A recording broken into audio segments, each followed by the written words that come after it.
This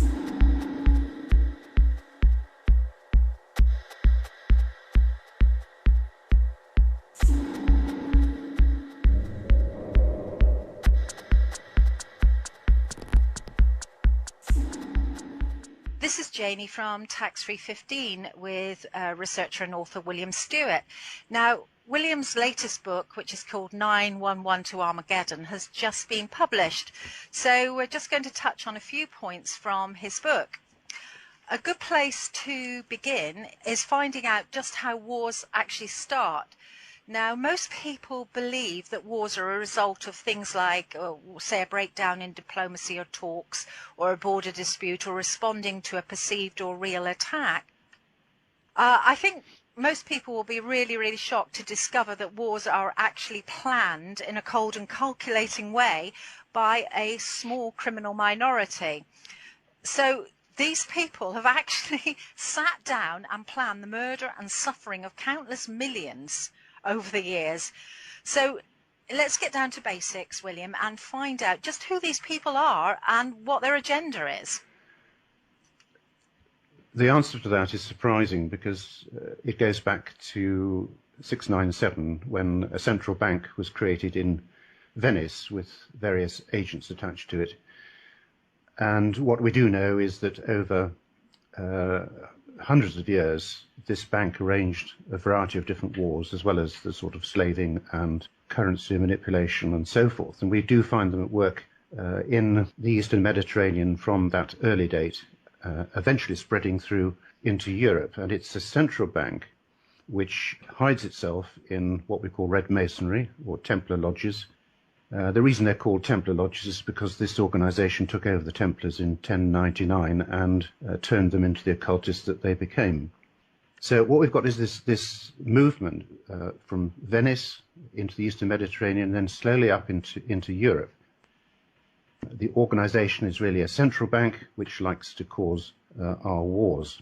And that is done for two reasons. First of all, for profit, making money, arms supplies and so forth to both sides. And secondly, to make conquest of lands and governments and to exploit them once they have fallen. So what we're talking about is a group of people who are basically asset stripping and working to a particular structure. Yes, they are. I believe I've mentioned this in a previous broadcast, but they plan what they're going to do 120 years before they act. So for that reason, it's extremely difficult to find out who did things. And when you begin to get on the trail, the people responsible are already dead. And they work really through the grandson. So it's probably the grandfather who does the planning, and then you get the various workings up to the event, and it's the grandson who triggers the event. I've got numerous instances of this, and it surprised me as much as it will surprise your listeners. You say 120 years. Is this a set figure? Why is there a magical reason for 120 years apart from the fact that the original planner will be dead? Well, there is, yeah. I mean, it appears in Fama Fraternitatis, which is one of their secret documents, and it mentions that in 120 years a door will open. And you do get it, first of all, in there. What it represents is the time when these bankers, you call them Lombards, Italian bankers, a time when they were driven out of Europe and driven out of Britain for bankrupting it. And they spent, roughly speaking, 120 years in exile, being kept contained in Venice. So that's the reason for the 120 years. It's a kind of revenge. It makes them feel right in what they're doing, I suppose. Is it sort of like a little joke on their part, really? Yeah, I think it's a pretty sick joke, but it is a joke. But they do that because we'll be coming on to probably just discussing a little bit another joke that they have, which is to take the Book of Revelation, which has 7 great crises in it, which are called the breaking of seals. They call their company after the author of that last book of the Bible, Revelation. They call it the John Company. They also make up their rituals from the Book of Revelation, that's the last book of the Bible, and they match the 7 particular wars to the Book of Revelation, to the breaking of the seals. So there is some idea of what they're like. They turn good into evil, evil into good, as it were. So they will tell their little jokes. Right, you talked about 7 seals, and that equates to 7 wars. So where did these wars start, and what was the first war? There have been a number of wars, right the way going back in history, of course, and the 30 Years' War was one of theirs. But I want to bring it right up to the present, or let us say the 1700s, and just begin there because that's when the strategic wars start, and it's the moment when the central bank in Venice sent out an agent, a main agent, who was part of the family bank called Antonio Conti. And I'd like to tell you a little bit about what Conti arranged. We're going back into 1700s, and history does not cover any of this, and history will have another version, but I can't help that. This is simply part of my research and what I have found out. Now, in 1730, Agent Conti, opened the Boston lodges. He did so in conjunction with Isaac Newton, who was working inside the Bank of England, who was the Grand Master of Zion, or of the Templars, and foreign shareholders in the Bank of England, that is, joined in to assist this process. Now, the Bank of England at that time, which of course is now a reformed bank, but at that time it had been founded by the Lombards and was working in link with Geneva, which was, again, a centre for all this, and Geneva was working in link with Venice. So their agent arrived in Britain, and one of the things he did in 1730 was to open these Templar lodges. These are the lodges that set off the American War of Independence, which is their first strategic war. And they did so in conjunction with banking. Then we move to actually a little bit before that in 1713, and Conti was at work in France, founding all kinds of secret lodges there. One of these lodges trained Voltaire, and Voltaire was to meet with both Conti and Benjamin Franklin, who helped to set off the American War of Independence, in the Nine Sisters Lodge in Paris, and this was one of the major sort of espionage bases for the Lombard process. So we can trace what became the French Revolution straight back to Conti and to the Nine Sisters Lodge of Paris. Later on, the French Revolution was set off by Lord Shelburne, and there are still documents in the British Museum to show this, and he triggered the French Revolution, which was going to be Seal II, or War II. As I say, the fiery letters of Shelburne and his assistants stoking up revolution are in the British Museum. Now, Lord Shelburne, again the 1700s, was the chairman of what is called the East India Company, which of course is part of Lombard control. The whole company belonged to them. So now we have some very solid and suspicious facts around the French Revolution. Then in 1740, I think it's about 1740 to about 1750, the de Saussure family, who came from Frontenac's castle in Geneva, moved to South Carolina, and they were actually agents of this whole process at that time. So what you find is that the family settles in South Carolina, and it's Daniel, the grandson of the family, who kept in constant contact with Frontenac's castle. It is he who helped to trigger and steer the American Civil War. Now we've got another agent who's called Mazzini, always worked in the 1800s, following Conti in the 1700s, and Mazzini went over to America and worked at presidential level to make sure that the American Civil War occurred. Though that was a war of great butchery, with the Astors on one side, the Rothschilds on the other, and both of these two founded the Round Table. From Russia, which again is going to be our third war, we discover that the East India Company's secret society, which is called Fratres Lucis, was operating in Russia in the 1700s. So although we can't exactly have the same process and say this agent did that, both Conti and Mazzini and their agents were at work in Russia. Throughout the 1800s, Mazzini put his agents into Russia, somebody called Pappas, who was an agent, and the agent of Martinism, and Synoky, which is basically the right wing dominating the left wing process. And so we know that it was all there. But what happened in that particular war, which helped me to put my pictures together, was that the Russian Revolution actually began to fail because the peasants remained, and the people remained, loyal to the Tsar. And so what had to happen was there had to be some direct intervention. And intervening in the process of the Russian Revolution was Rothschild, J.P. Morgan, Kung Loeb Company, Warburg, Rockefeller, and also the American International Company, AIC. And Jacob Schiff, who was Kung Loeb, that's one of the big bankers in America who are linked to this system at that time, which became Lehman Brothers. He actually had the Tsar murdered. So there we see for the first time something surfacing quite clearly. In the American Civil War, you get the Round Table forming as a result of that war in Britain, which again conducts further wars. But then you get these names attached to the war that was planned for Russia. You've briefly skimmed over both the American War of Independence and the Civil War in America. And I know you have a lot of listeners in the United States. So can we just go back over that, William? I think a lot of Americans hold to the view that the reason that the War of Independence started was because they were being governed by England, they were paying taxes to England, and they were being made to purchase and import goods from England rather than making it themselves. So how does that relate to these bankers and their agents? Well, firstly, they had a number of shareholders. Pretty much all the shareholders in the Bank of England were of foreign kind.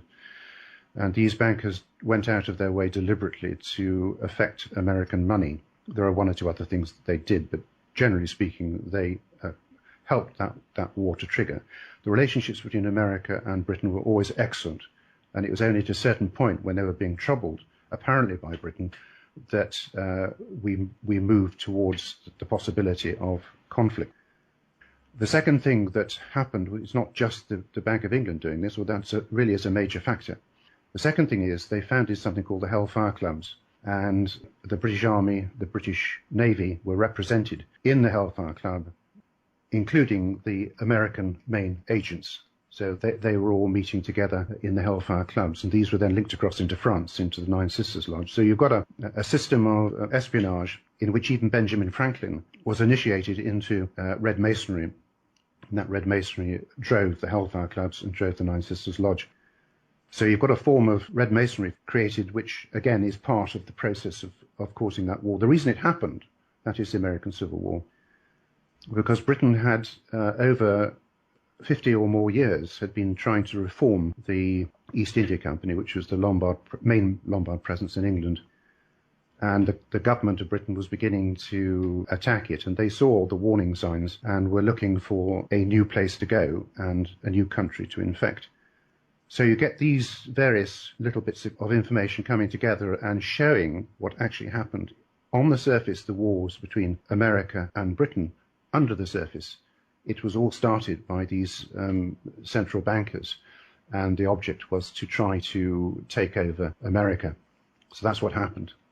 If you wanted just to sort of fill in a little bit of detail, I'll just say of the American Civil War, what the Lombards tried to do there was basically take on America and beat America. So there was a stunning victory in which they were pushed backwards. Didn't stop them eventually using the peace years to create their central banking in America. But nevertheless, they wanted to split America in half, joining the southern states to South America. And then after they split America, they then wanted to go into the attack again and take over all of it. But the American Civil War was a little bit like the Battle of Britain. The right side won, and won fairly decisively, because we know what was behind it. The President of the United States, Abraham Lincoln, was shot dead because of the way he wanted money to be independent of the Lombards. So he lost his life in the same way as Kennedy over exactly the same issue. I interrupted you mid-flow when you were working your way through the various wars, so you got to Russia. So you carry on with that, William. It needs to be read. You need to read the book. I know we're covering such a lot of information over such a sort of broad passage of time. It's very difficult to put it into words, and in a way the book does it logically, whereas I'm just trying to give an overall picture without too much detail.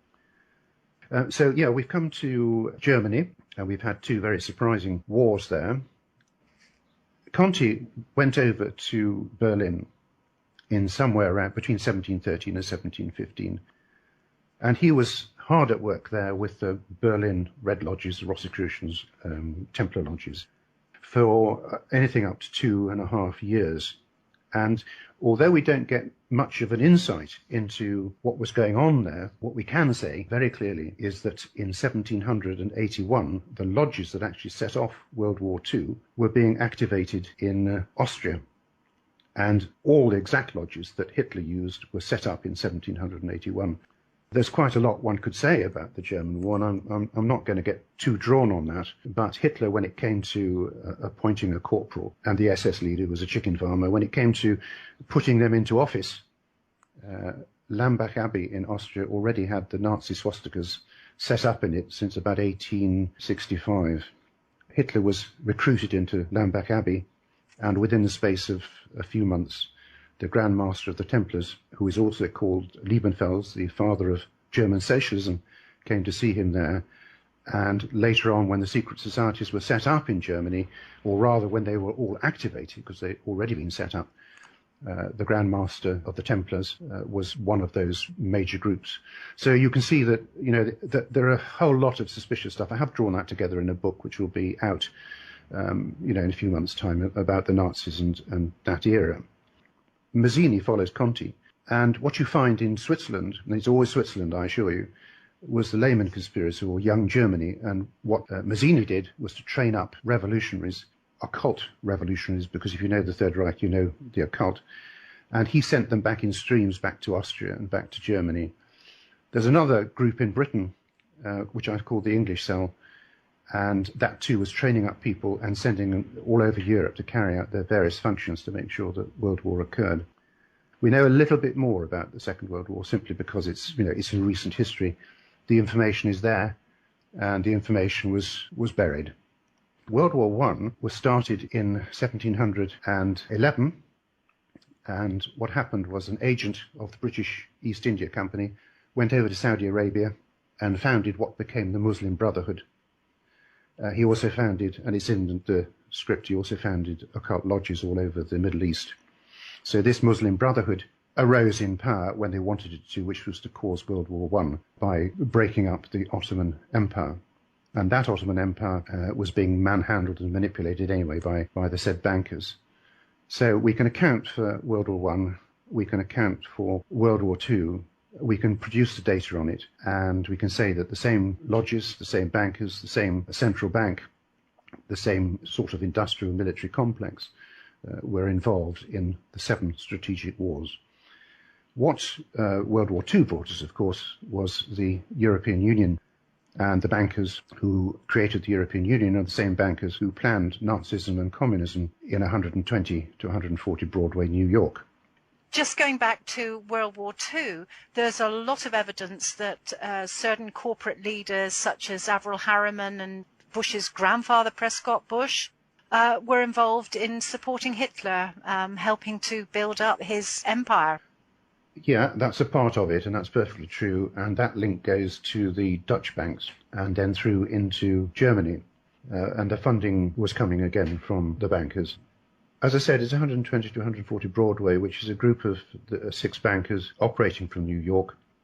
The important point to recognize there is that these bankers are more or less controlled. I don't think they own the money that they so lavishly spend.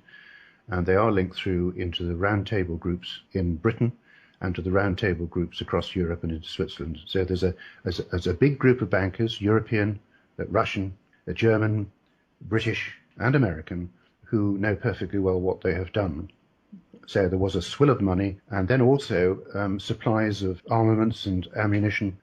And indeed, Rockefeller Standard Oil supplied oil to the Third Reich all the way through the Second World War. So there's quite a lot to look at there. What you end up with is being quite certain that money was behind the whole process, and when they got rid of Hitler and the Nuremberg trials erased the rest of them, you still had the bankers who did the paying, who did the planning as of the 1700s, still intact, still untouched and much, much richer. And basically they went scot-free. They went completely scot-free. They must have known then, I think, some people, but we know who they are. And they got away with it completely, yes. And when the shutters come down and the secrecy starts, of course, that generation, we're talking of the 3 generations now, or 120 years, that generation's already dead. And so all the links go back to them and then seem to be lost. So that accounts for 6 wars that all seem to have the same sort of structure within them. Yeah, that's absolutely correct. So there's one missing. There's one missing. There's one missing. And so we have 6 wars, 6 seals. We've got war number 7 to come. And we can just remind ourselves of how that starts. It'll start 120 years before it happens. So if you take a strategic date like 9/11, then you count back 120 years and you end up with 1881. And what I'd like to do now is very briefly, and I know it's all a bit complicated, but we're going to look very briefly at 1881. Well, what was significant about 1881? Right, well, first of all, I want to just talk about a little link between 9/11 and 1881. So I'm going to talk about September the 11th. Why September the 11th? Why did that occur in the United States of America twice? The first time was when 11 states in America tried to kick the Red Lodges or the Templar Lodges and the bankers out of America altogether. And this group of anti-Masons, as they called them, but of course it wasn't Freemasonry, it was Red Masonry, they met each September the 11th for at least 10 years and tried to remove the Lombards and the Red Lodges from America. We've got to remember that at the same time, you think of the connections, the Muslim Brotherhood, which belonged to the bankers, had been set up in the Middle East. So there's a little sort of sideways link. And we can start this 1881 with the fact that the Red Masons and their bankers murdered a Mr. Morgan around 1830. He was one of the leaders of anti-Masonry. And very curiously, his body was discovered in 1881. So you get a kind of jolt whereby it's almost as if somebody's saying to America, I'm warning you, that was our judgment and there's more to come. The Lombards, Red Lodges, judge humanity, thinking themselves to be John of Patmos. And I can produce the degrees which show that that is the case. So they're really judging America, I believe, for September the 11th in the attempts to get rid of them and to remove their banking system and all the problems that they had caused. 1881 was when the bankers, who had been kicked out of Britain, incidentally, in 1874 with the closure of the East India Company, returned to Britain. This nasty group, which became Round Table, came back to Britain. It came through to create the Fabian Society, Royal Institute of International Affairs, Chatham House, formed first of all by the German Rothschilds, Astors and Bate. And the Round Table turned out to be a war-making organisation, of course, because we see where it came from. It came from the bankers. And it set off the Boer War and the Russian Revolution. It spread into America as a splinter of Round Table called the CIA, not the main CIA, but a splinter of it, the Council of Foreign Relations, Bilderberg, and Trilateral Commission, which currently fall to the Rockefellers, but to the bankers. So you've got forming a cell in America, a cell in Britain, which is called Round Table. And this all came from the 1881 return of the Lombards to Britain through something called the Sidgwick Group, which then morphed into the Round Table groups. Today, the links between these two groups are called BAP, the British-American Project, and you'll find at one end is the Round Table in Britain, at the other end is the Round Table in America, and the British one links into the European Union. So you've got this not a government organisation, very rich, very powerful, a horrible background, which is operating today. So there you've got, something quite significant in 1881. You've got the war-making groups returning to Britain and then moving and strengthening their position in America. 1881, a new and very virulent form of Red Templar Masonry was created, used to hide all the goings-on, and it is called the Ancient and Primitive Rite. Now, this was circulated in the Middle East, so we know that a war-making rite was added to all the other things that we've had in the Middle East since 1710 and the creation of the Muslim Brotherhood. So obviously the Muslim Brotherhood that is affected by this catches hold of the Ancient and Primitive Rite. So the 3 groups that we know about, the Council of Foreign Relations, Bilderbergs and the Trilateral Commission, you're saying is actually linked to a splinter group of the CIA? Yes, I mean, as you know, CIA does good work for America. There are a lot of great patriots in it. They did some very good work. Some of them did some very good work. around the time of 9/11, but unfortunately some of them did not. And what the Lombards do is they take our main institutions, including intelligence units, and they split them so that you've got what you know about and then something hidden underneath. The Fabians was a very good example of this. For instance, it had utopian left wing on the outside, which founded the Labour Party. Inside it was run by the most extreme, radical, rancid bankers, the Society of the Elect. So you get the idea. And yes, there is a link between the splinter that they've created of the CIA and Rockefeller's relative who created the CIA, and then the Rockefeller groups, which are, as you say, Council of Foreign Relations, Bilderberg and Trilateral Commission. Well, I'll let you get back to 1881.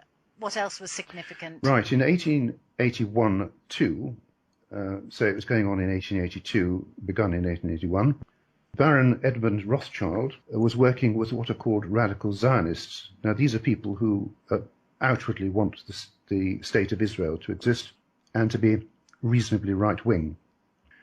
But Zionism itself can be traced back into the young movement of the Lombards. So really speaking, 1881, Baron Edmund Rothschild met with Lombard planning for right-wing activity in the Middle East to try to set up, if you like, young Israel or a right-wing Israel state. He contacted Rabbi Samuel, and I'll call him Rabbi Samuel because I can't even begin to pronounce the second name, but he's Rabbi Samuel.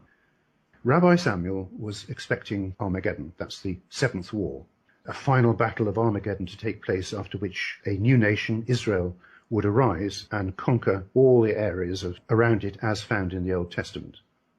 And I have to ask you what Mr. Rothschild banker was doing, organizing in such a volatile region with people who actually wanted Armageddon. Now, I put in the book there are other rabbis and so forth on the same tack. But of course, we are dealing with a radical organization which is banker-based. It is nothing to do with the state of Israel. And those are perfectly genuine, good, nice people in Israel who have nothing to do with this. Now, we'll have to return a little bit and try to fit these things together. In 1881, Western bankers began to take control of the Ottoman Empire. And don't forget, there's the Ottoman Empire, that the breakup of it by the Muslim Brotherhood, owned by our bankers that caused World War I. Then the war-making round table, which we've talked very briefly about, which was the Lombards coming back to Britain and going to America, having been kicked out of Britain. They were fresh from causing the Boer War and the Russian Revolution a bit later on. They took charge of the process of creating the State of Israel at the Paris Peace Conference of 2nd of November 1919. And it was called the Balfour Declaration, after somebody who was sort of attached, as it were, to the British government.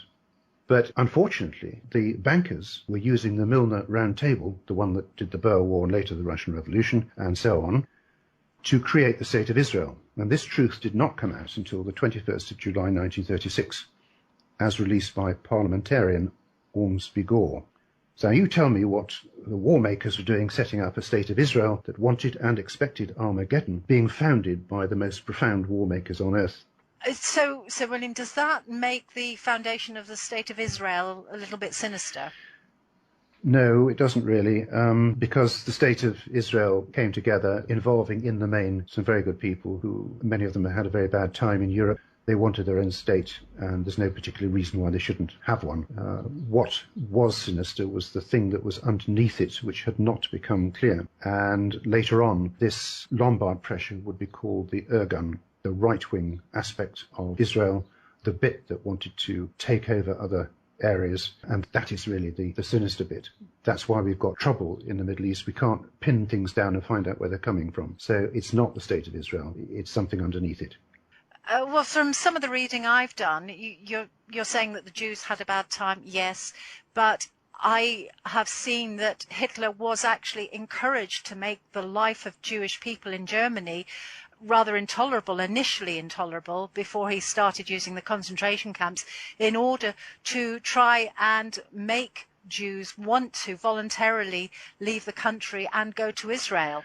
That is very true, and the first plan was to send them to Madagascar, and that continued right the way through before they actually started to kill them. This is absolutely correct. I mean, there were other forces at work. For instance, the Russian pogroms which against the Jews, which were conducted really with very vicious attacks on them, making them guilty for things that they had not done, for assassinations, for instance. So that the move against the Jews was much more than Hitler. It was quite profound, and I do believe that they hope very much to set up something for some reason. I agree with you. Okay, so let's go back to 1919. Right, well, 1919, you begin to see a little bit of planning going on. At the planning of the State of Israel, Paris Peace Conference, was somebody called Untermeyer, who was a part of blackmailing President Wilson and also Prime Minister Lord Lloyd George. He was doing that on behalf of the arms trade and the bankers, of course. His blackmail led to the appointment of Justice Brandeis, who took America into World War I. And remember, World War I had been planned from 1710 in Saudi Arabia. He was also the man who hired somebody called Schofield. And Schofield produced the Armageddon Bible. It's called the Schofield Bible. And what that does is to suggest that Armageddon, the seventh war in the book of Revelation, the seventh seal, that this is somehow inevitable, that it's a physical war, and that it's going to take place in Israel. So here you've got a Bible backing up what the Rothschilds did in 1881. The Bible was incidentally completed in 1881, and the Bible suggests a physical war to happen in the Middle East, in Israel. The Paris Peace Conference, of course, made its decisions and reported back to the Rothschilds, and its decisions were obviously helped by the fact the arms trade were blackmailing the English Prime Minister and also the American President. So now you've got the prospect of War 7 being formed, and you can find evidence that this is the case. You'll see that the Council of Foreign Relations, Bilderberg Trilaterals in the USA, hope to control foreign affairs in America and the military, as well as having people like White House President Carter in the Trilateral Commission itself. So you see, foreign affairs and a lot of what happens can be influenced by people who have never been elected and who have an actual agenda. And because people don't know about the agenda, they will not be able to explain what is happening in an area, for instance, like the Middle East. So there you've got just some cases of 1881, and these issues will then dovetail into things that happen a bit later on. So let's talk about Armageddon Masonry. How does that all come in then? Here, Armageddon Masonry, which belongs to the Red Lodges that I've been talking about, which belong to the Lombard bankers, who are now operating from Venice, Geneva, and presumably from their round table in Britain and their round table in America, as indeed in the modern world from elsewhere. You could hop over to the Cayman Islands in 5 seconds. But here we've got Armageddon Masonry, and it is attached to these secretive lodges that are run by bankers. Now, you might say you must be stark raving mad to come across with an idea like Armageddon Masonry. That is the deliberate creation of 7 strategic wars. But I suppose in a way the culprits, the bankers, must have slipped up a little bit in that Armageddon Masonry is described in various books. It is, for instance, in the dictionary of A.E. Waite, the Dictionary of Freemasonry, and there you will find that and 7 seals described at the same time. So it's not such a guess after all. There is such a thing. They are working to this plan, and I have found it. Lombard agent Conti, who was really basically behind the initial structures in the 1700s, was a defrocked priest, as many of these agents were actually. They operated the Central Bank of Venice. They were in the church. They did unpleasant things and were thrown out. So there you've got a defrocked priest who knows every word of the Bible and who has decided that one of the big jokes will be to use the book of Revelation to savage Europe, America, and Britain. I'm going to talk just now about what I have found. Now, you note that when Israel was founded, the Rothschilds were recruiting Armageddon, people who actually believed that the state of Israel needed Armageddon before it could spread to the territories that it should have. That's not talking about or average Israelis or families or their government. We're talking about something that actually happened, but it was separate from what you'd expect. In the Middle East, there are numerous lodges of the Templars, founded in Saudi Arabia in 1710, exported to Turkey and other nations. And here, people trained to see good as evil, evil as good, and they planned to conduct the strategic wars I've talked about And we have their statement of Mazzini and Albert Pike, an American Red Mason, on 3 world wars, which they discussed in some detail. So first of all, Armageddon looks very possible simply because you've got these lodges spread throughout the Middle East. Then you've got the Hamas Armageddon. Again, this is a branch, although they say it isn't. It is a branch of the Muslim Brotherhood founded by the East India Company, founded by the Lombard bankers. It's from the Islamic resistance movement, which taught Gog and Magog, which is basically saying Armageddon, the killing of Jews and the Arabs' apocalyptic rise to full power. Palestine to them is a religious trust consecrated for Muslim use until Judgment Day, when the Jews and the Arabs will fight. So deep down inside Hamas, you've not only got the protocols of the Elders of Zion, which is the thing that took the Jews into the Holocaust. Then there's the Israeli Armageddon. This comes mainly today through the right wing of Israel, the Irgun, Gog and Magog again, the Armageddon in Israel, which is an apocalyptic war in which Israel would rise to new power in the region. Members actually wish for this return of God and a religious battle. All of Palestine, etc., would be theirs, and such agents were, of course, supported by the main mega or main bankers, including the Rothschilds. Then there's one you don't know about, perhaps, and that's the Christian Armageddon. And Christians have been trained to the Schofield Bible, which says we've got to have rapture and we've got to have Armageddon, it's coming soon. In 2002, 371 of them were sent to Israel. They expected to create a Jewish state, one suitable and ready to experience the second coming of Jesus as the act of Armageddon.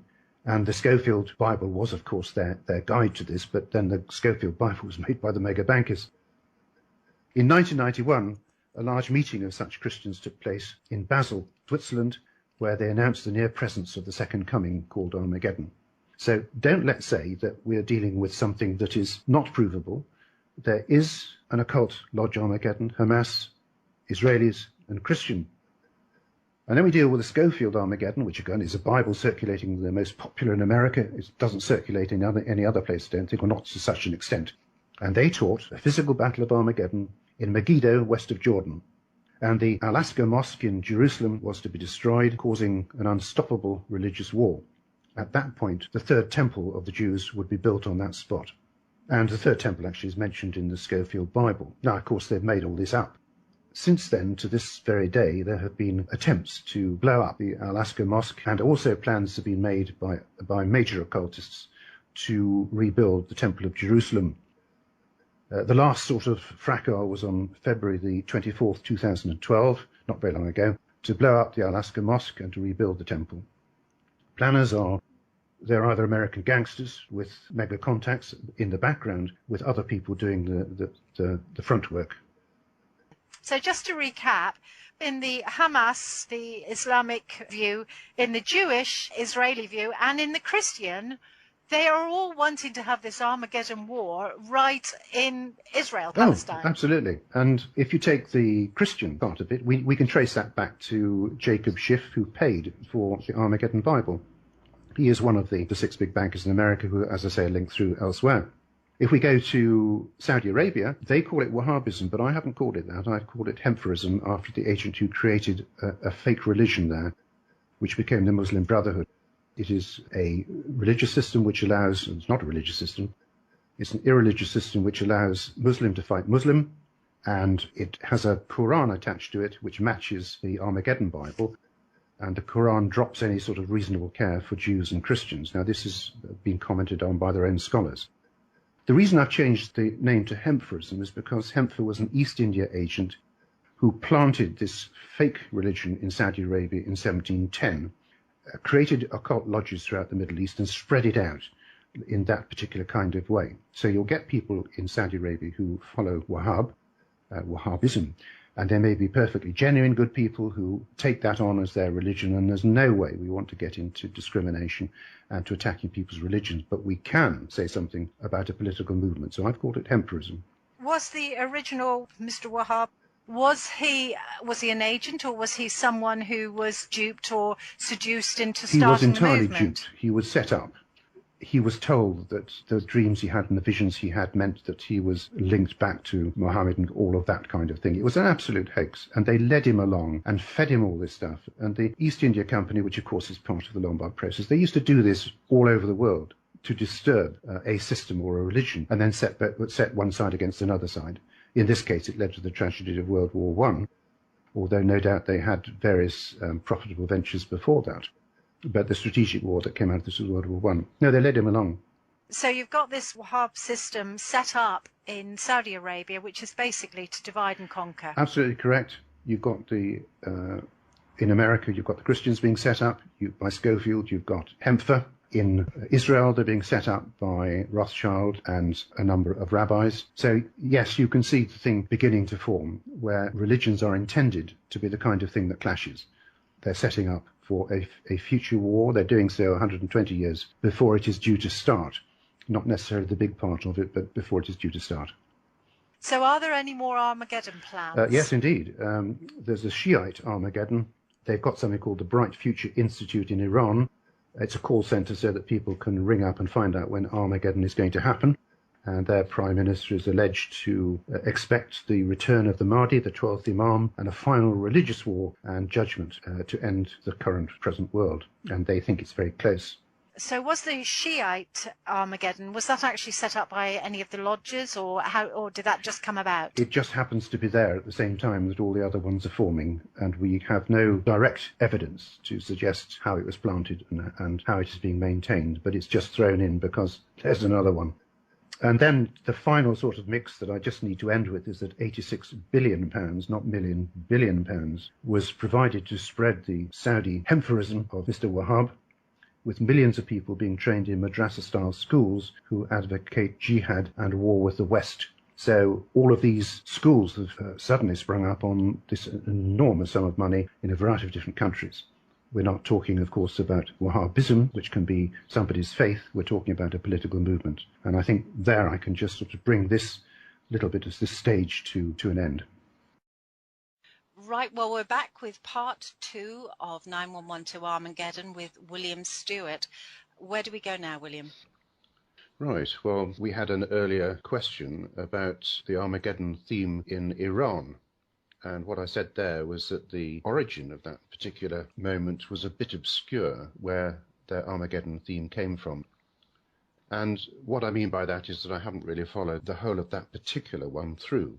But what I would say is it's the Trilateral Commission of Rockefeller and Mr. Ball of Trilateral Commission and President Carter of Trilateral Commission who moved the Shah of Iran, made him run from his country in 1979. And so, in a sense, the origin of what has happened there to Iran is really based back in the same old sort of setup. As part of all this, there was a meeting of Rockefeller, secret meetings in 1942 in Canada to plan the European Union, and this was first outlined by Giuseppe Mazzini, a Lombard agent, in 1837. So 120 years later, they created the 1957 meetings of Rome. First, we had Rockefeller secret meetings in 1942 in Canada to plan the European Union, and this was outlined first by Giuseppe Mazzini, called Giovanni Europa in 1837, and exactly 120 years later, it was the beginning of the European Union and the 1957 meetings of Rome. The plans to take over Europe were organised by the CIA or rather splinter group of the CIA, and which paid $4 million in today's money to bring it about. Attending that group in 1942 were those who would set up the Bilderberg Group, which went on to become the Trilateral Commission. So we know, roughly speaking, what we're dealing with. Then in 1952, these same bankers were on the move. Alan Dulles, a relative of Rockefeller, had created and was running the CIA, or rather a splinter group of it, and brother John Dulles had created the United Nations using an entirely communist committee to do so, although he was extremely right-wing. So we're looking at the cynical Nazi communism that both of them are running. And then in 1952, these two brothers, Alan and John, were assisting the moves to remove Britain, France and Israel from Suez in around 1956, I think it was. King Farouk was deposed, then the British commander of the Arab League. And when Britain was about to take the canal back, Eisenhower, on the advice of the Dulles pair, threatened to cash in Britain's war bonds, thus bankrupting Britain. When Britain turned to the IMF, which is run by the Hitler Bank, the Bank of International Settlements, that request for money was blocked. So when you look at that, you see that the Muslim Brotherhood, which is now in power in Egypt, was a somewhat inevitable outcome of a whole process. Then came trilateral action, and the Shah of Iran fled in 1979.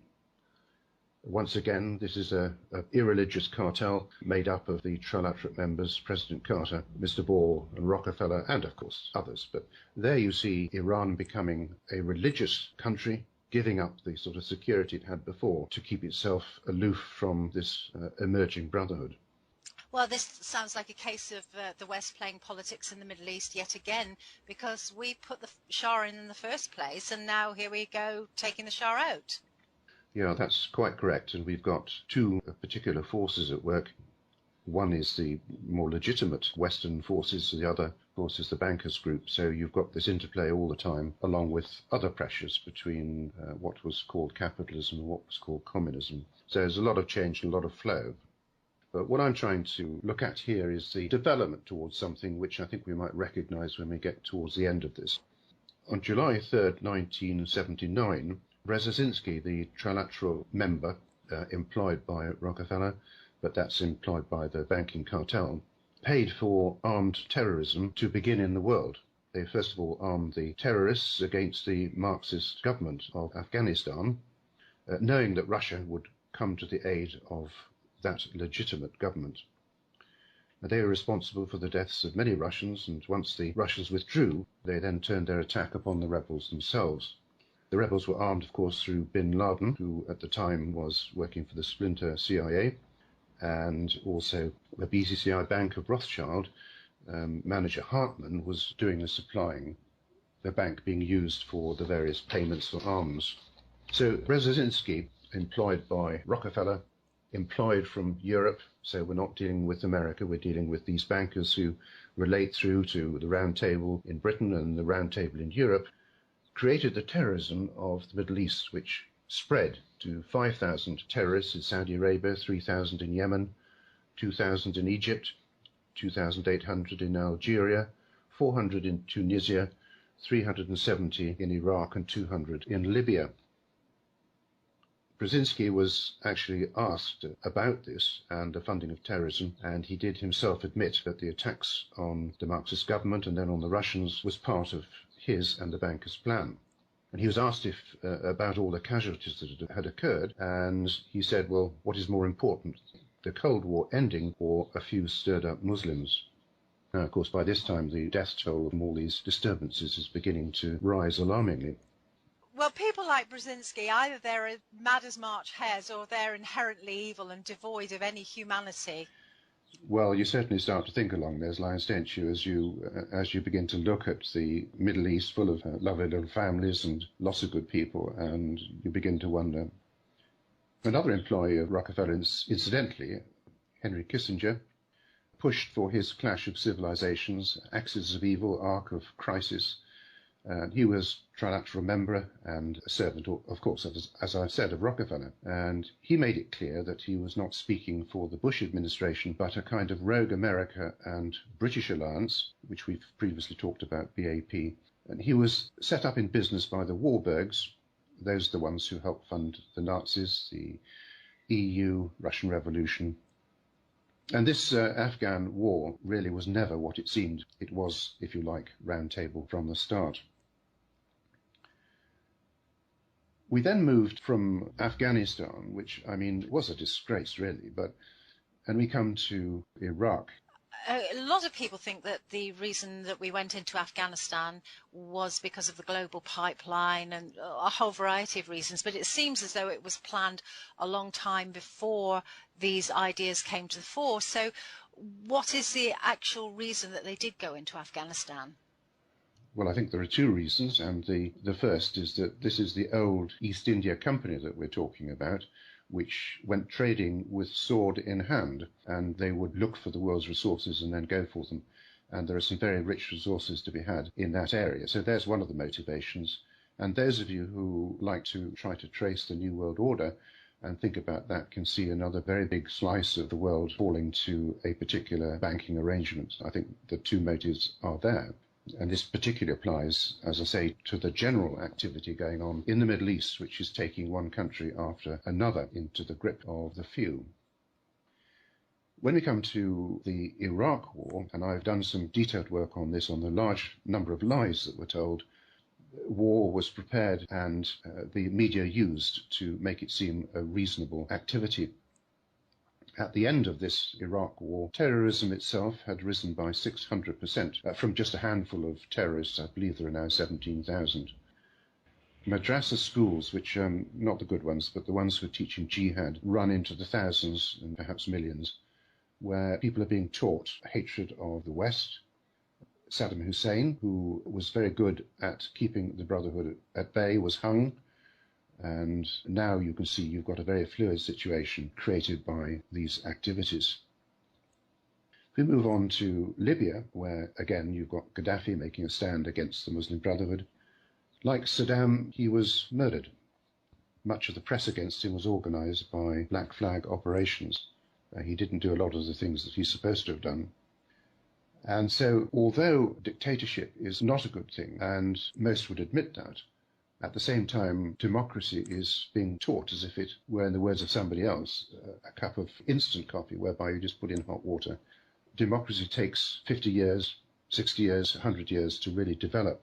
And what's happening here is crude intervention in these countries, which are then left in an awful state, and the policies of gain and the policies of power being conducted very secretly. Yeah, on the subject of Iraq, I think we have to remember how the mainstream media played it, and how they spun it was by repeatedly saying weapons of mass destruction. So it really got into people's heads that this was a justifiable war. Yes, in fact, there are 17 quite major lies deliberately told to start that war, and I have listed them. And when you get down to the end of the list, you think, my goodness me, what's happened to democracy? And why is nobody being brought forward to answer questions about all this? But there you go. Yes, indeed, it was a shocking, illegal war. So when we stand back a bit now, we're looking at radical politics with Britain, France, and Israel out of Egypt, the Shah out of Iran, the Marxist government and Russians out of Afghanistan, Saddam out of Iraq, Gaddafi out of Libya, and unfortunately that's not even the end of the story. Now all of these elements were very good at holding the Muslim Brotherhood in check. And I'd like you just to think back to Conti and Mazzini, agents who spent their lives making sure that the Muslim Brotherhood united one country after another and became a significant force. So you see we're actually back in that 1700s and 1800s mode in the Middle East. And so we've got all these faces that are covered, rebels who are obviously being paid by somebody, the Al-Qaeda flag flying in just about every event that has happened, and the sense that we're moving on to something really quite bad. Are there any connections between the trouble in the Middle East and the same bankers who funded the Russian Revolution? Well, that's a particularly good question, and I think what I'm going to do, if I may, I'll leave that for a little while, and we'll come back onto that.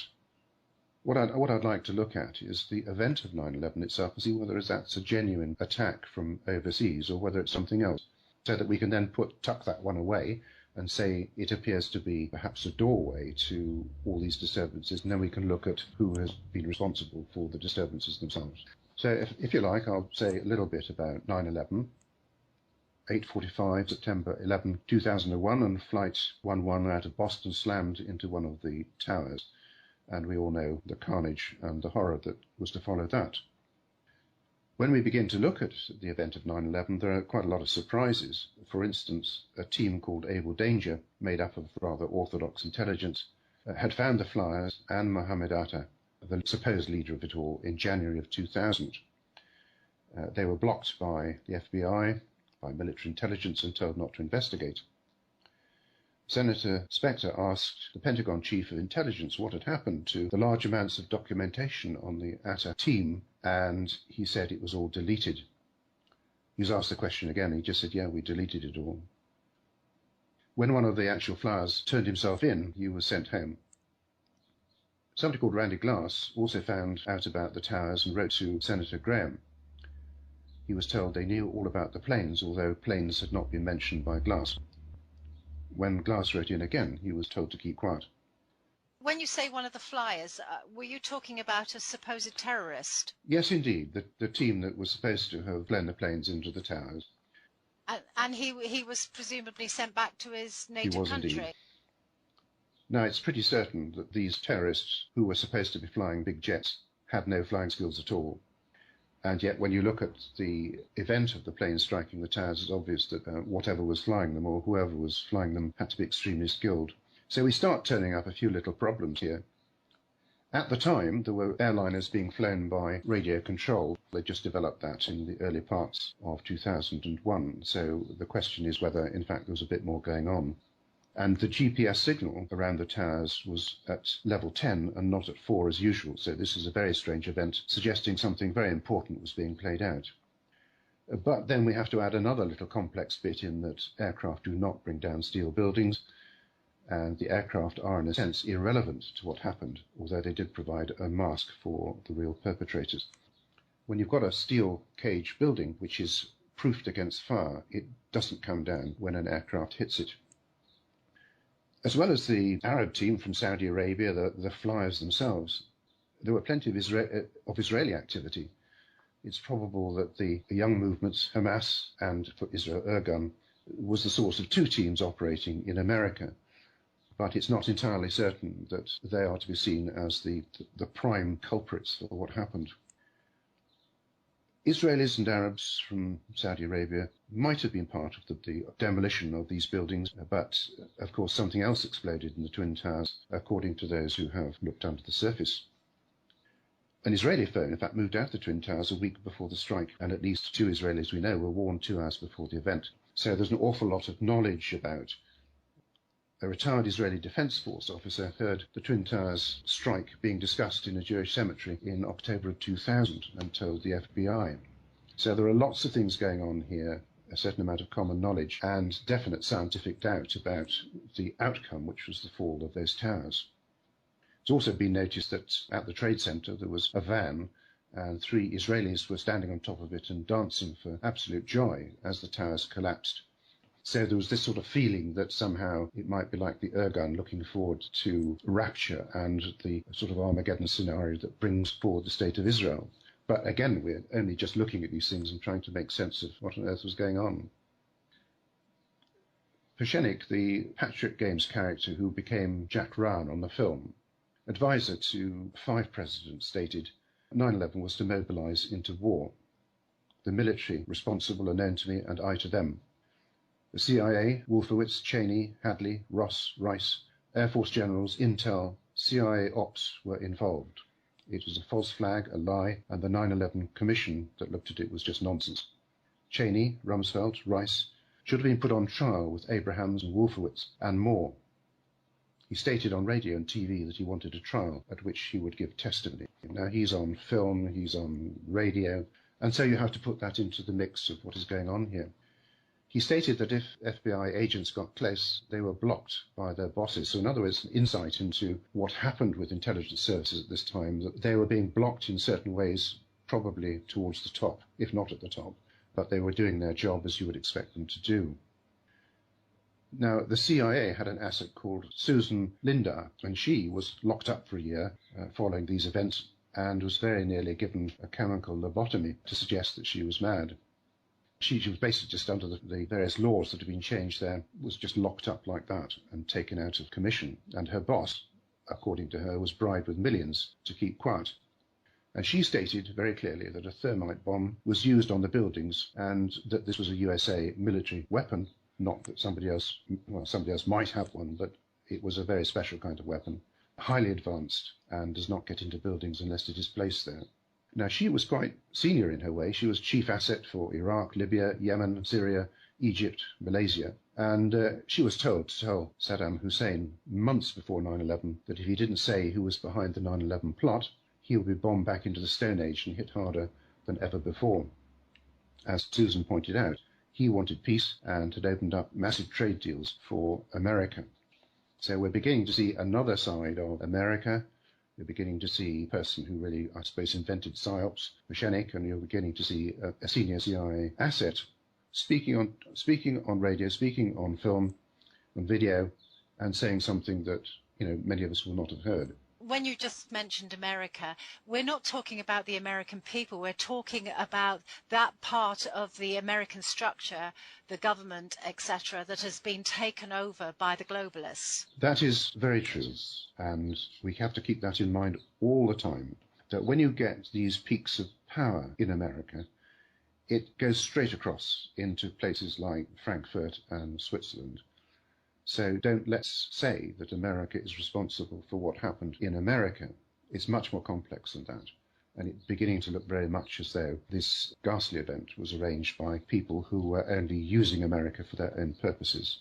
And thank you for clarifying that, because I think that's very important. Now, in the towers, there were hundreds of witnesses to explosions. And you've only got, well, in fact, I've put quite a lot of them in the book, but you've only got to look at that to realize there's something terribly wrong here. This included the police and the fire services, and some of these explosions were very clearly witnessed. There are 3 firemen, and they're on tape suggesting that there was an explosion in the lobby. They said it was horrible, and they were asked, was this a secondary explosion? And they said, yes, there was definitely a second explosion. On our way upstairs, the whole thing blew. There were 3 explosions after the plane hit.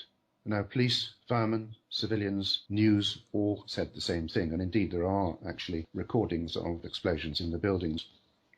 So buildings do not collapse because a plane hits them, and steel does not give way when treated against fire, as in the case of the Trade Center buildings. In any case, the towers fell into their own footprint in complete freefall, so someone took out the basement network of steel girders. Otherwise this would not happen. Danish scientist Niels Harrit, Copenhagen University, found nanothermite material attached to the Twin Tower wreckage. This material melts metal and blows it apart, so it's both an explosive and it also melts it. He found tiny red chips of unreacted thermite, just as Susan, that's the CIA asset, had said. These bits had not gone off, and the city department staff stated the steel was bursting into flames, welding itself onto other steel, flowing in channels and pooling, and even melting the workers' boots. So 9 scientists found thermite as unreacted pyrotechnic explosives. Kevin Rahn lost his job as a lab director for writing a report that said aircraft fuel could not have done it. And when we look at Building 7, this was a planned demolition. The building moved inward at the top and collapsed at high speed into its own footprint. It was in freefall, which meant all its central columns had been taken out. It wouldn't do it otherwise.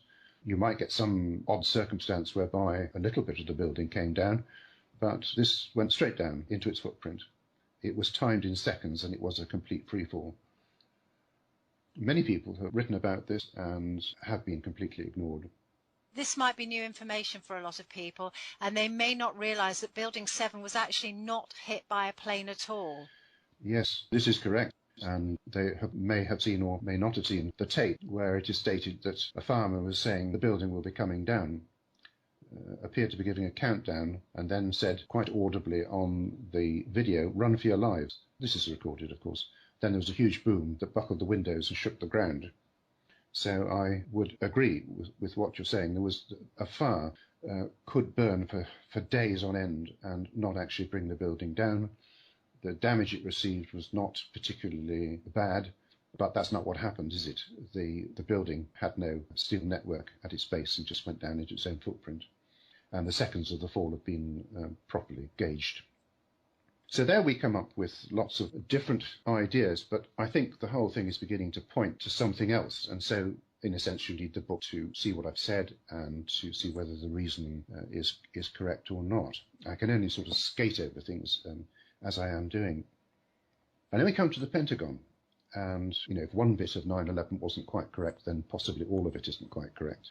Flight 77 is supposed to have flown into the Pentagon, but it left no proper debris. There's no engines. They were huge, of course, no engines, seats, tailplane missing, bodies, they're missing too. The engines would, in fact, on the flight path it was supposed to be on, would have ripped up the lawn.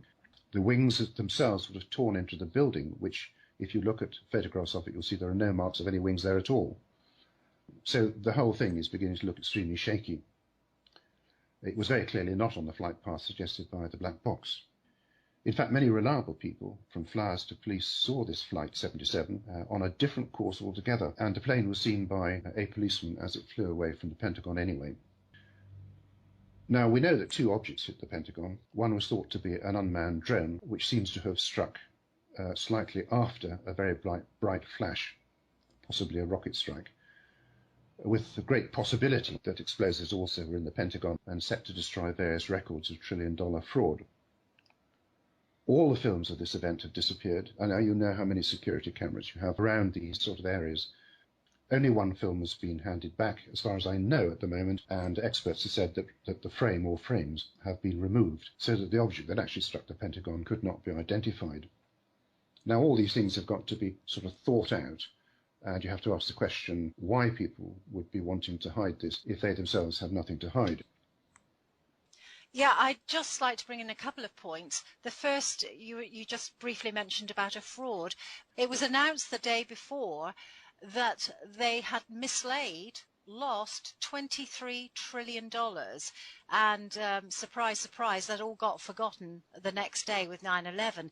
And the second thing I'd like to point people towards is Jesse Ventura did a very good episode on the Pentagon on his conspiracy series.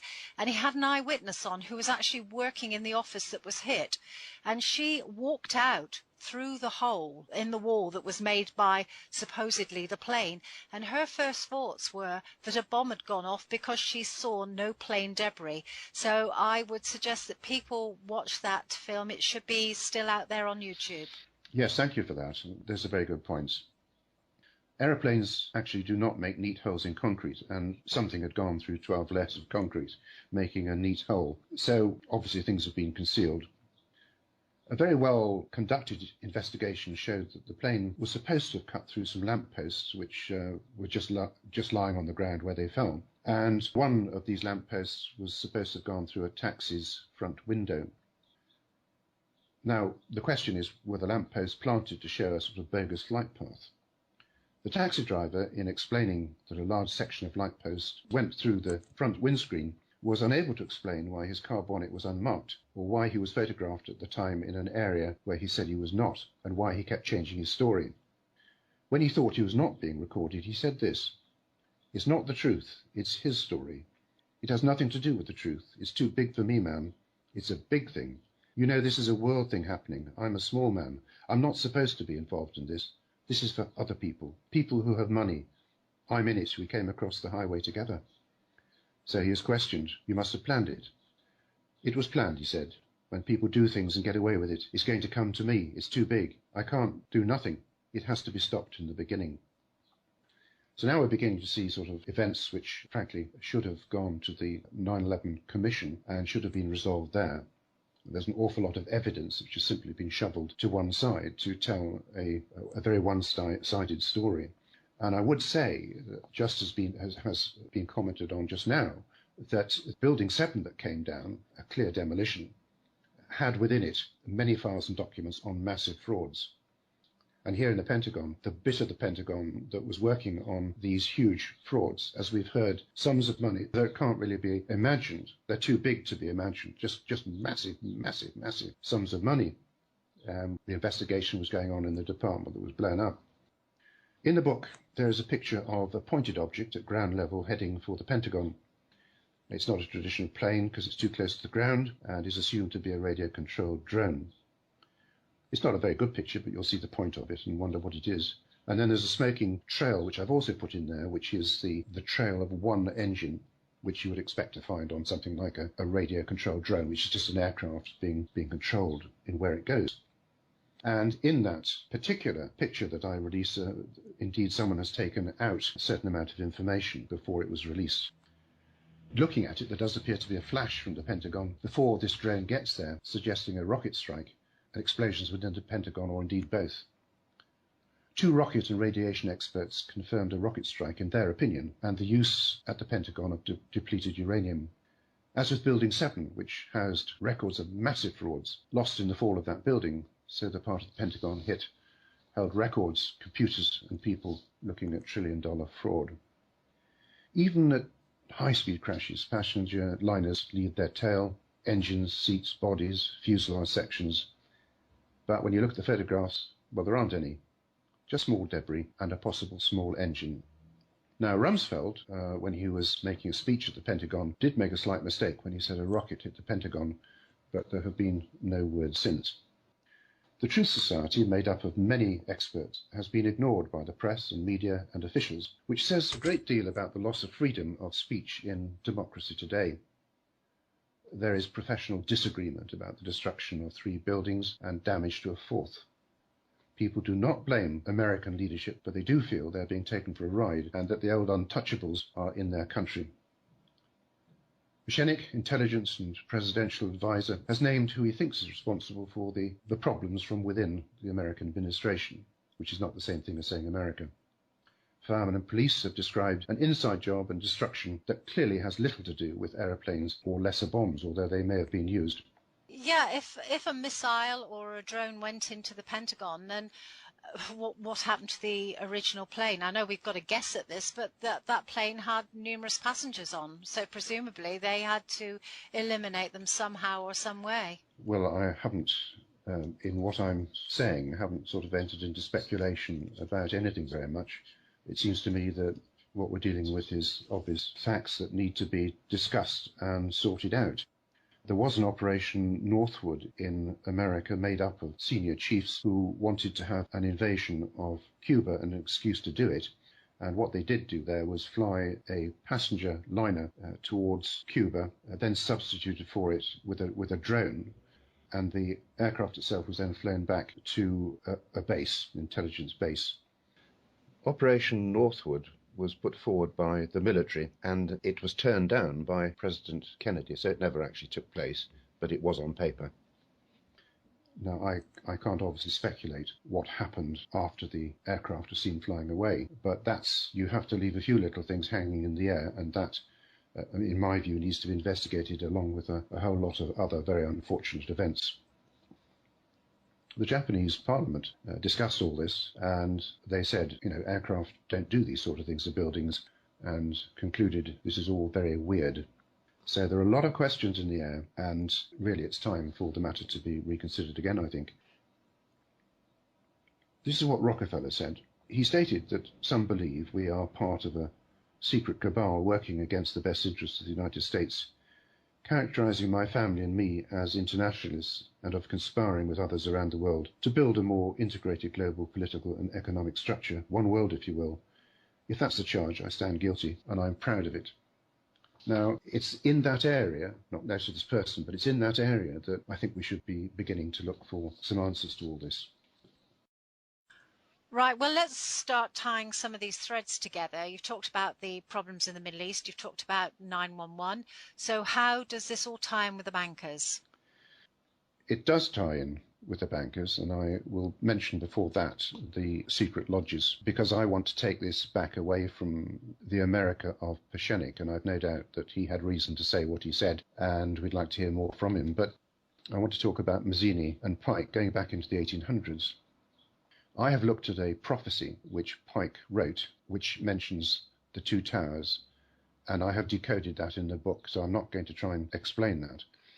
But it would appear that Albert Pike, who's a grandmaster in America in the 1800s, and Mazzini, who is this world terrorist, they were working together, and Pike produced this prophecy of the fall of the 2 towers. Like I said to you, all that we're seeing, I believe, was planned in blueprint and outline in the 1700s. So I'm taking a rather different line anyway from what you would perhaps expect. And then Mazzini and Pike had letters together about the 3 world wars, World War I, World War II, and World War III, which they spelt out in considerable detail. So that is also sort of thrown into the pot because the bankers and the lodges actually always work together, and it would appear that Red Masonry was aware of 9/11 events and was also prepared to sort of write about it in a very concealed kind of way. So that's in the book as part of trying to unwrap what occurred, that 9/11 was actually a logical step in a process that led up from War 1, 2, 3, 4, 5, 6, and then 7, with this being the sort of early days of the bankers trying to cause another global war.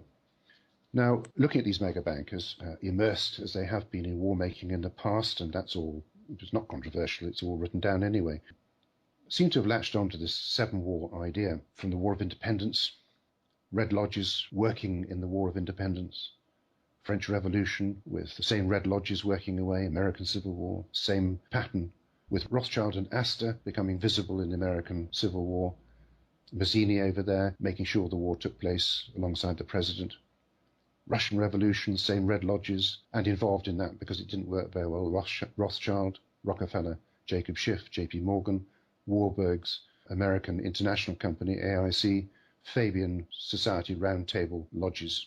So we're beginning to sort of build up a picture, and later on you'll be able to read, if you want to, about World War II and how that was planned, because it's quite relevant. We know a lot about that, and it's very similar to what's going on in the Middle East today.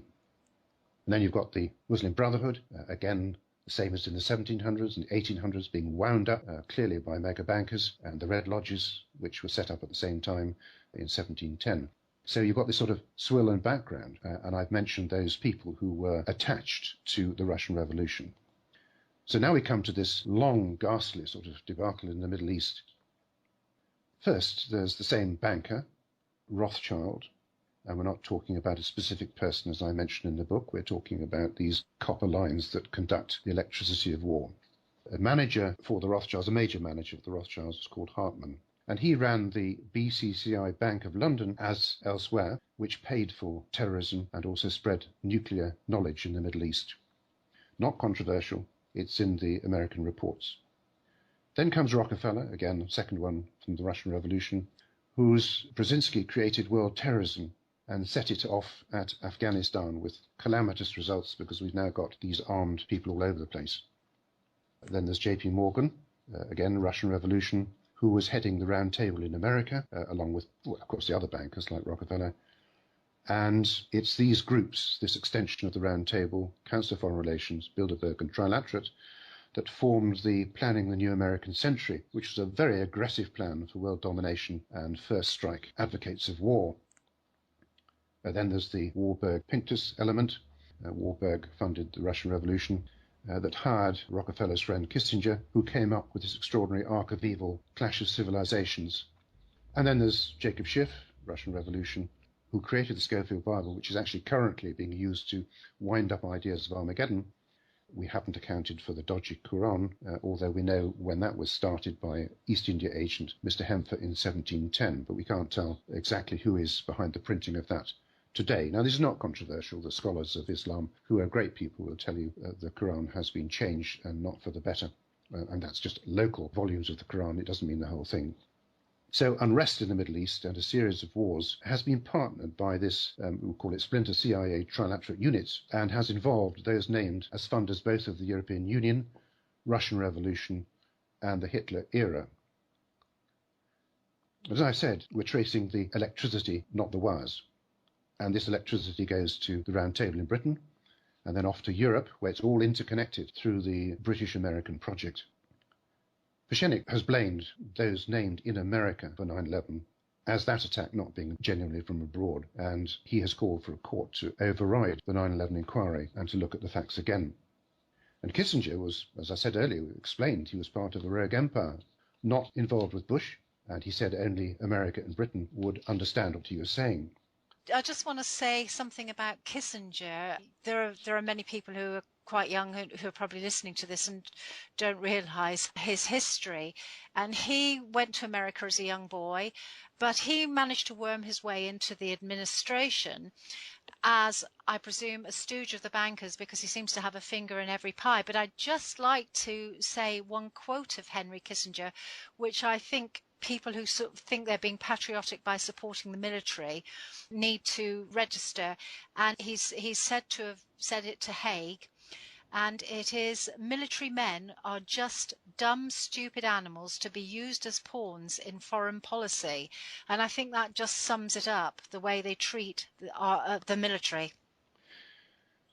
Well, that's an interesting quote, and one would say that if you create terrorists and arm terrorists, then it may be that your army is going to have to face that particular problem. So we don't have a problem with armies and navies and the Air Force. What we're trying to do is look beneath the surface and see these things being deliberately formed so that people have to react to them. And I thought I might just slip in here a comment by Nick Rockefeller to filmmaker Aaron Russo about the plan to microchip the population. And Rockefeller warned him about an event that would allow us to invade Afghanistan and Iraq, and this was some 11 months before 9/11. And also foretold the fact that the war on terror would be a hoax, wherein soldiers would be looking in caves for non-existent enemies. Rockefeller also, of course, tried to recruit Aaron Russo into the Council of Foreign Relations. So there we are. There's lots to think about, and I always think there's an awful lot to investigate, and I'm sort of wondering why this isn't going on right now.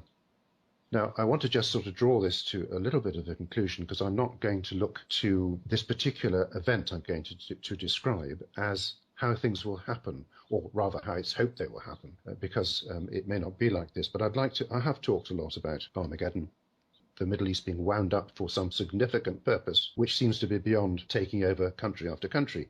We seem to be moving towards some sort of conclusion. So let me just sort of say this at the end, which is a warning really for people to be on the alert, to sow peace, to be very careful about who is an authority, to start examining banks and where the money's going, and particularly to look at who is funding this continued process of terrorism, if other than the Trilateral Commission.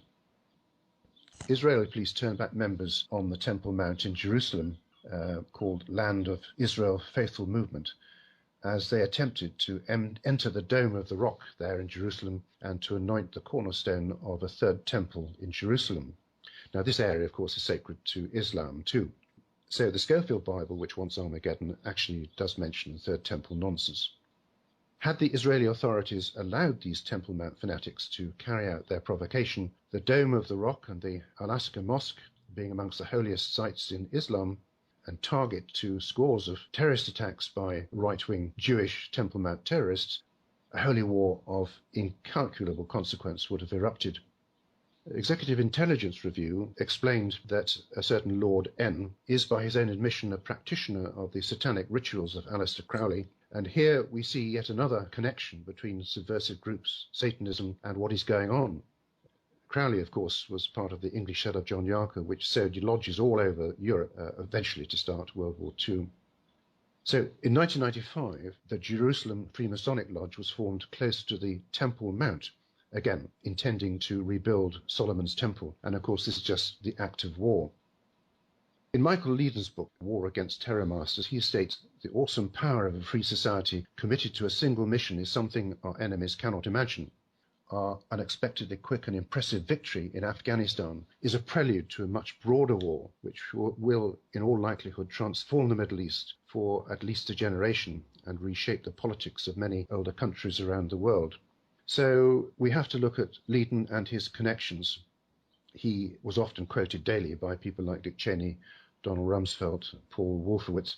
Then, as now, Leedon was calling for regime change beyond Iraq, and stated the time for diplomacy is at an end. It is time for a free Iran, a free Syria, a free Lebanon. He is also the same person who called for the United States to wage war against Iran, Syria, Lebanon, Sudan, Libya, because he alleges they are masters of terror. Now, you've got to connect in these things and the build-up of nasty lodges around the dome and the involvement of people like Leedon. I've put what that involvement is in the book, incidentally. And then we come to February the 24th, 2012, which is not very long ago. Violent riots broke out at the Temple Mount in Jerusalem after Friday morning prayers. crowds of Muslim worshippers threw stones at Israeli police and border guards and eventually entered the Al-Aqsa Mosque compound. Israel's news reported the riots broke out at the Temple Mount, and rioting was so extreme that a rare decision was made to send Israeli security forces in to the Al-Aqsa Mosque compound to use stun grenades to break up the hundreds of Muslim worshippers there. The riots were in reaction to the news that a large group of Jewish right-wing activists intended to enter the mosque to destroy the Al-Aqsa Mosque and the Dome of the Rock as part of the plan to build the third temple. The Al-Aqsa Mosque affair is actually called the Armageddon Project, which is very interesting in terms of what we've been talking about. And the hawks behind it come from the same source, that is the Round Table, from which come the bankers we have been discussing. And it just so happens a presidential advisor has named the hawks he holds responsible for 9/11, which ties together 9/11 and the present attempts at World War III. What can be said here is that people who have been involved in the Contra affair and various rather sinister things have also been involved in planning the destruction of the dome in Jerusalem and the building of a third temple. And I put that information in the book. And I did certainly conclude that one or two people, 1% of our population, probably less, are taking the most enormous risks in the Middle East. Their policies are quite bizarre. And it is time really for Western people not only to signal that Middle Eastern people are just our fellow human beings and comrades, but to realize that there's a political religion around which is not doing anybody any good, that there is the traditional war-making banker involved in all this, and it's time for a lot of thought, a certain amount of action, a certain wariness about how Britain has become involved and on which side. And I should say it's also a time for a certain amount of prayer. So what it all boils down to is that we're all busy watching all these little events, no, not so little events going on in the world, wars, crises, terrorist acts, but it's a bit like a magician. You're busy watching his trick, but you're not seeing what he's doing behind the scenes. And I think it all boils down to going back and seeing what is going on behind the scenes and taking it straight back to these bankers, to these corrupt individuals who are pulling all the strings and manipulating world events. I think that's very true and very good. We've got to get to the point where the untouchables are touched. We've got to get to the base of all this unbridled greed and power, and we've got to get to the base of the subversion of news, media in general, and I have to say, to the subversion of democracy itself.